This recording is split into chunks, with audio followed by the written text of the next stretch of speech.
DPA news Marathi, शोध सत्य बातमीचा।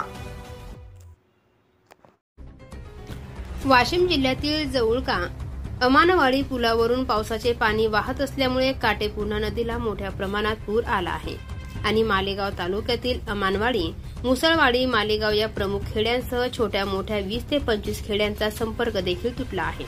त्यामुळे जनजीवन विस्कळीत झाले असून मालेगाव तालुक्याला याचा मोठा फटका बसला आहे।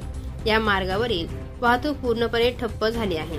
दिनांक 22 जुलै 2025 रोजी सकाळी अनपेक्षितपणे कोसळधार पाऊस आल्यामुळे शाळेत जाणाऱ्या शाळकरी विद्यार्थ्यांना तालुक्याच्या ठिकाणी मालेगाव येथे शाळा महाविद्यालयामध्ये जाता येत नसल्याने आणि शेतकऱ्यांना देखील खते व पिकांवर फवारणीसाठी औषधी आणण्यासाठी जाण्यास अडथळा निर्माण झाला आहे। नागरिकांचे मोठ्या प्रमाणात हाल होत आहेत। जनजीवन विस्कळीत झाले आहे। जवळका सर्कलसह अमानवाडी, मुसळवाडी आणि मालेगाव या गावांचा संपर्क देखील तुटला आहे। DPA न्यूजसाठी प्रतिनिधी ज्ञानेश प्रसाद, वाशिम। ताज्या घडामोडी व अपडेट जाणून घेण्यासाठी आताच DPA न्यूज चॅनलला सबस्क्राइब करा आणि बेल आयकॉन क्लिक करायला विसरू नका।